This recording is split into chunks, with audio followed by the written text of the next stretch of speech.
I'm Ann Bocock, and welcome to Between the Covers. Talia Carner is the award-winning author of 5 novels. She's the former publisher of Savvy Woman magazine and a lecturer at international women's economic forums. All of her novels have explored serious issues for women and for human rights. Her new book explores a disturbing era in history that you may not even be aware of. Beginning in the 1800s, the late 1800s, girls from Eastern Europe were kidnapped by a Jewish organized crime group and sold into slavery and prostitution in Argentina. Please welcome the author of The Third Daughter, Talia Carner. Thank you. And thank you so much for having me here. You're very welcome. I think before we really get into the novel, The Third Daughter, we need to step back. We need to look at the historical context, because I've never heard a whisper of this organization. Now, I probably am going to say the name incorrectly, but it is spelled Zvi Migdal. Am I close? Yeah. Yes. I pronounce it Zvi Migdal, but with the letter Z, it can be pronounced anyway. Bottom line, this was a Jewish organized crime pimp organization, correct? Mm-hmm. Yes. What was happening in the world at this time that they were trafficking girls?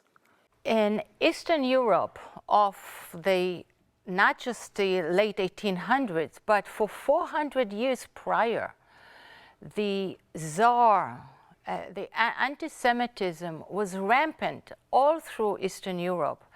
The Tsar of Russia for 400 years had edicts against the Jews, prohibiting them from holding jobs in certain professions, from living in certain areas, from owning property. They were squeezed in so many ways, and while they were being squeezed this way, they unleashed pogroms on them, which were very often conducted not just by hoodlums, but by state or local government officials. We are talking about in 1882, there were in the Ukraine alone 1,200 pogroms. They were bloody, vicious, brutal. Unfortunately, later on, the Holocaust had paled the 400 years prior of what happened to the Jews and the anti-Semitism and the violence against them. But in that environment, you have a population that's extremely vulnerable to any promises of a better life. Because of economic promises. Economic promises to get to the new world and start a new life there. So these men, this group is based in South America. They had been Jews who had left already and lived in South America.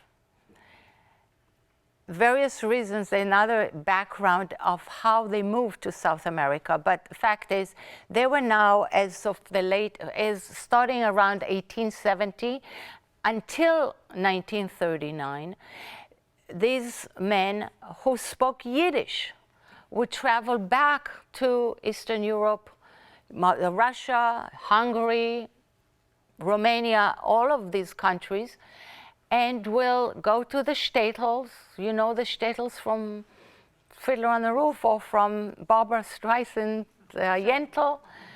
And those are very nice depiction of really what was a horrible life.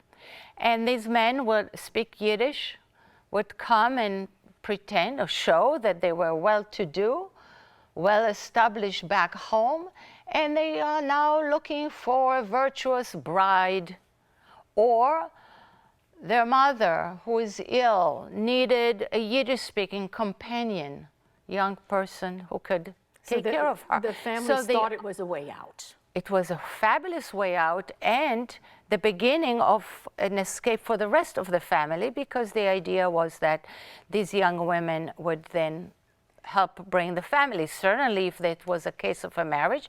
And very often these traffickers would already give the families the first payment of supposedly their salary or dowry. But that is where there were families. Very often we are talking about communities that had been destroyed. And they were widows with maybe 1 or 2 young children or 5 young children. They were complete families that were no longer families, individuals that sought any opportunity in the world, and that was a fabulous way to do that. They took these girls from Eastern Europe. They ended up in Argentina, Buenos Aires, and were sold into slavery and prostitution. Why have we never heard of this before? I don't have an answer because it's available. When I started my research, within few minutes of Googling it, I found dozens of articles about it. There have been books about it, nonfiction. There have been PhD dissertations, conferences on this subject. So I did not even have any hard time finding the information. It was a matter of nobody was talking about it. Did you ever, for a moment, think, because no one is talking about it, I shouldn't either? Oh, all throughout the writing of the book. And even now, I'm invited to speak in Paris on June 9th. I'm not going to be talking to the anti-Semites about the bad things about the Jews. So now I'm still struggling with that. But the voices of these women, the voices that would not be silenced in my head, asked me to tell their stories. They cried, and women today who are enslaved, this is their story. So I had to write it.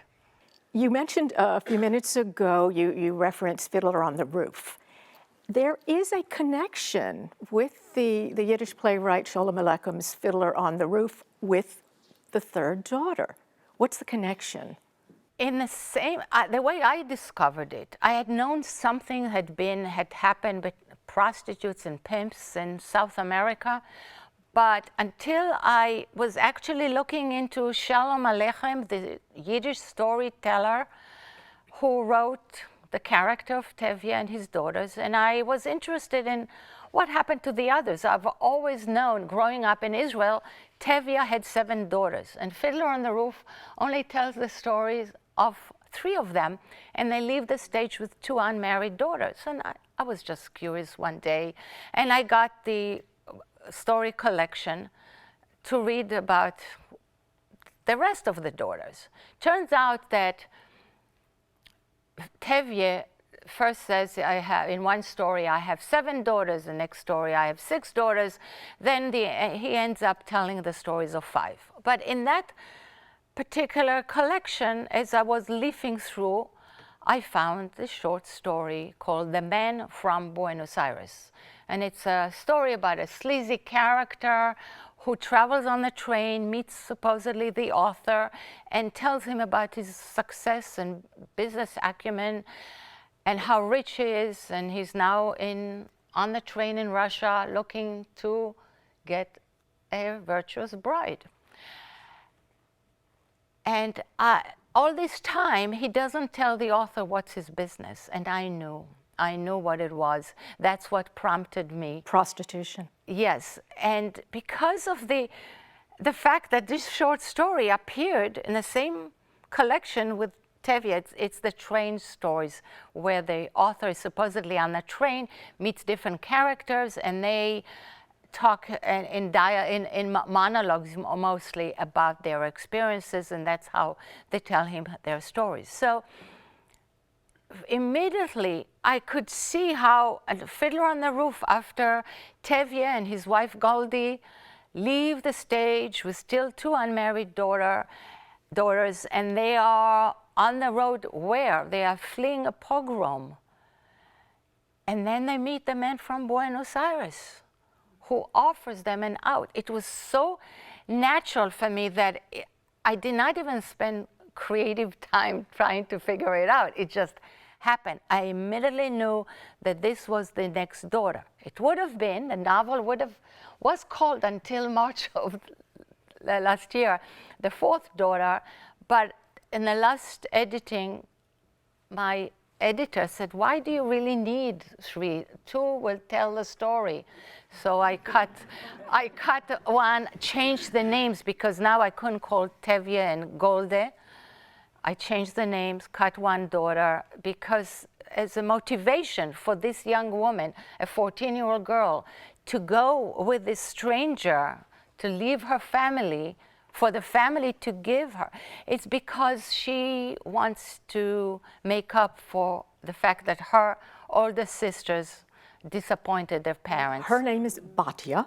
Yes, so I named her Batya, meaning She's 14. the daughter of God. She has, this book has such danger and despair, and there is a scene, there's a part of the book where she is traveling to Buenos Aires.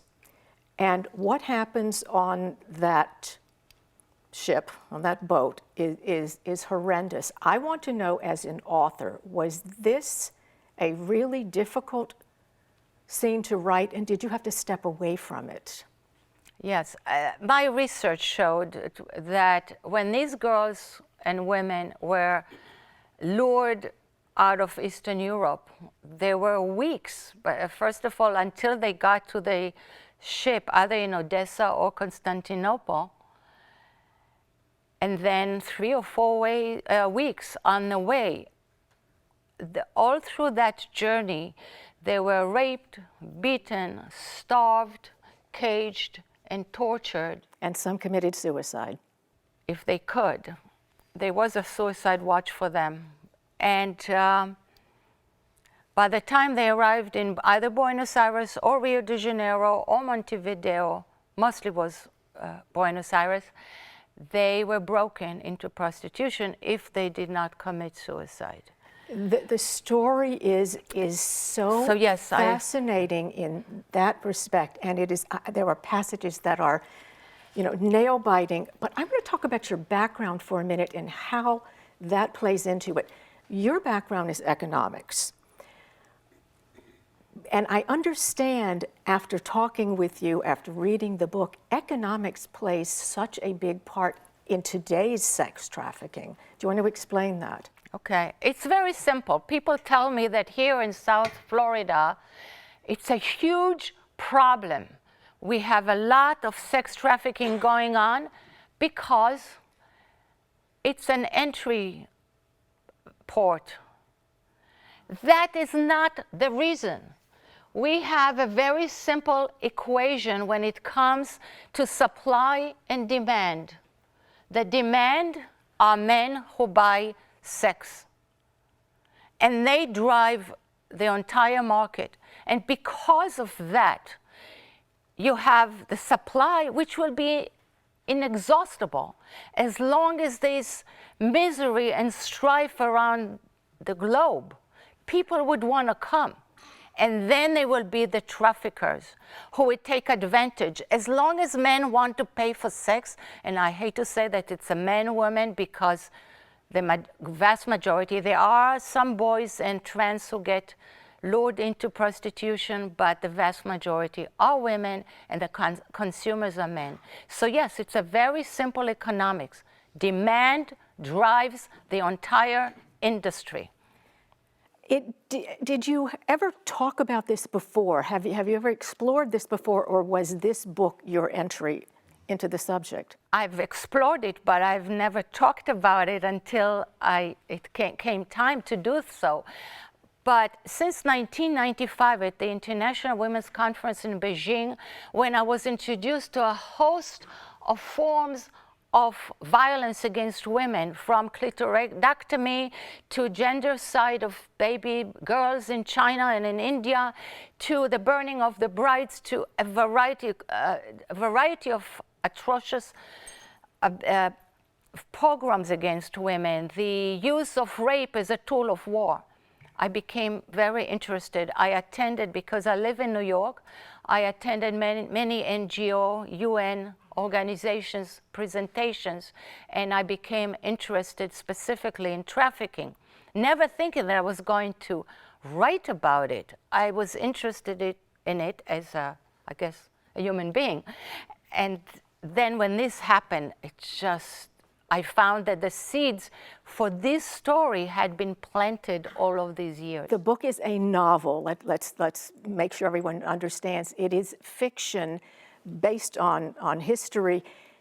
Is it a call to action?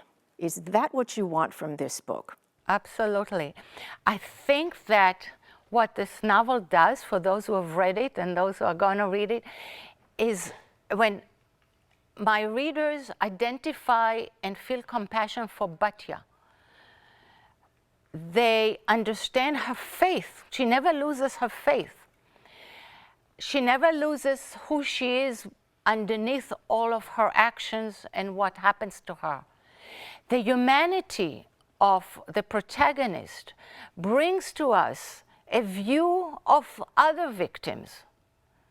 And with that, I think that I would like the novel to be the call for action when we start seeing that the victims, in spite of what they look like and how they act and how they solicit, there's a third party out there who benefits from it. A third party takes all the money. On that note, Talia, there are many victims in this novel, but I think you made a conscious effort to show their humanity and that they were more than victims. That was important to you. Of course, yes. Yes, that's, and there are different characters, there are different female characters who, under the same circumstances, chose different paths.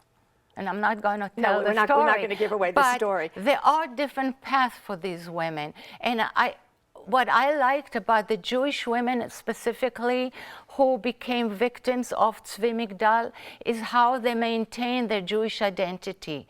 It was so important for them not only to light the Shabbat candles, but the Jewish burial was very important. And I can talk about that for another hour, but I can't. Something else that's very important, because you cannot have a story about South America and Argentina without talking about tango. And oh, yeah. I can't say too much because that is a turning point in the book, but it became more than just a dance. How do you explain that? For me, it was fascinating because I realized that the same time that the story takes place is when tango developed in the brothels of Buenos Aires. So now my research was interesting because I took a year worth of lessons. I took tango lessons. And I started research. Yeah, I had to do, and it was interesting. I took lessons when I danced with my instructors. I had 3 instructors over the period of the year. It was fine, but when I went to milongas and I had to start dancing cheek to cheek, chest to chest with complete strangers, it was another form of an experience that I did not like. So I deserted tango. But it helped me write about tango in a way that only you get from the inside. For Batya, the protagonist, was a way to control her situation. She was not in control of anything in her life, but this was one way. So dance provided that also, as a writer, when I write a novel, it's so intense and the tension ratchets up all the time. And then comes a point where you just I need to let the reader catch her breath and show her something else, some light in that particular life. And thank goodness you did, because it would have been very hard.